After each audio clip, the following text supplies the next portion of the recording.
Prize-winning historian Jon Meacham. And Jon, it is, I've sort of been joking around a little bit about this, but obviously not funny that every day we learn of new lies or misdirections or misdeeds that just keep accumulating. You know, yesterday on the show, we had 3 very specific lies that were significant, that Bob Mueller may be looking at 1 or 2 of those. And you look at the poll that we just put up there, over 60% of Americans don't trust Donald Trump. 62% say he's dishonest. I mean, we seem to be moving towards Nixonian numbers here, don't we? Well, we do, and I mean, it's like the old junior high school line. It's always funny until somebody gets an eye put out.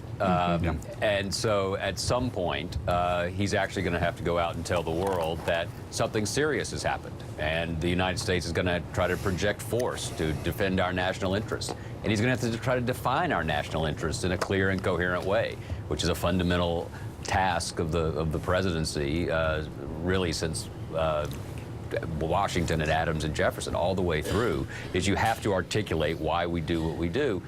And if no one believes him, you know, it's a little bit like Jimmy, you know, instead of having Jimmy Stewart and Mr. Smith Goes to Washington, we have Jimmy Stewart and Harvey with the imaginary bunny. So Jon, to that point, I mean, in the past, in your study of presidencies, in your study of historical figures, language matters, and it matters specifically to the President of the United States. We have North Korea on the scope right now, right there. And to your point, what does the President of the United States, in terms of credibility, what does he do? What can you do to repair where he is? 62% of Americans don't believe that he's honest.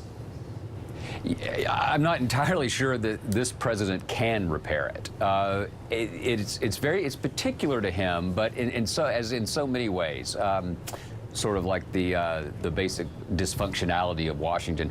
Trump is an extreme manifestation of forces that have been subterranean but real for a long time. So he has what, that 62% disapproval rating. You know, 60% of the country thinks we're on the wrong track. That's historically not a number that's out of whack, because in many ways Donald Trump's election was a poll that said America's on the wrong track. And both parties, both existing parties, are complicit in that. So I don't see, honestly, I hate to always say never, ever say never, but I don't see how Donald Trump suddenly emerges as as I say, a Jimmy Stewart figure of credibility. This is serious now. I'm serious now. Do you think part of this is that Donald Trump believes it's not a lie if I believe it? I think so. I think what is also remarkable is the fact that throughout the entire campaign, Donald Trump had honest and trustworthy numbers like this. The only person who had lower honest and trustworthy numbers in the history of modern American politics and general elections was Hillary Clinton. Right. People keep asking, how did this guy win? How did this guy win? Nobody believed him. Well, people believed Hillary Clinton less. See, this guy is corrupt. He's corrupt. Well, people believed, well, the Clintons may be even more corrupt. I mean, he won because there was no contrast in the eyes of a lot of middle-class voters. Biggest mistake the Democrats made was anointing her. Those two. Yeah, that was the mistake. But I wonder about this because, you know, there's this idea that if he believes that it's true, and that's like the famous thing said that Steve Jobs could create this reality distortion field in which the world that he saw 10 years ago he could convince people was present.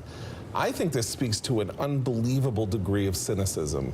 Donald Trump thinks everybody lies, everybody cheats, everybody prevaricates, everybody does this. So that's what I'm doing. This is the real world. Like when somebody said, how can you be a Republican and give to Hillary Clinton? He said, that's how the game is played. I'm the guy who's going to give it to you straight. Like I'm a corrupt person in a corrupt system, and I do what I have to do to get ahead. And he's got this idea in his head that lying like this is good for him. And everyone does it. And what's more, in policy terms, he does these petty things. I mean, look, Obama said, if you like your doctor, you can keep your doctor. You know, by the entire, Jonathan Gruber, one of the architects of Obamacare, gave that whole speech in which he said, we told a bunch of lies to the American people to sell the program. It's not like he's the first person to lie. That's a more significant kind of lie. It's this crazy thing where he lies about nothing. About he lies everything. about the Boy Casey Scouts. Hunt, Right. how does anybody on Capitol Hill, I mean, can you find someone on Capitol Hill that thinks the president is an honest guy? Truly. You know, I will start asking that question directly. You do it in your own special way. I love it when you do that. what is the impact, though, on legislation when members of Congress They know just he's can't trust this guy? This terrible thing, I'm sorry, a liar.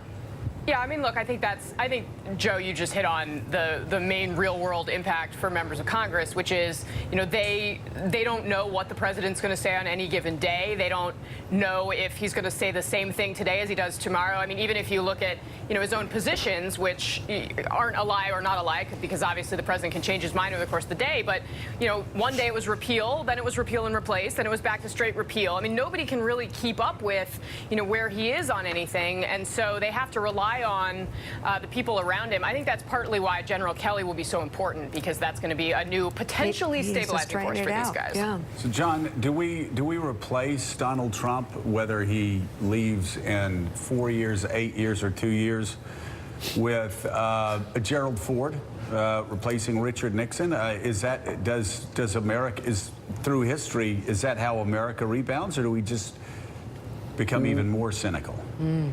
Well, that's the tension. You hope that there's a Ford figure who can stabilize the system.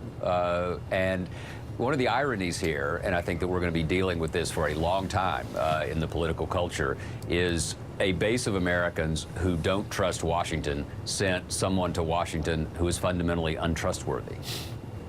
Yeah. Wow. Jon Meacham, thank you very much. Still ahead, President Trump.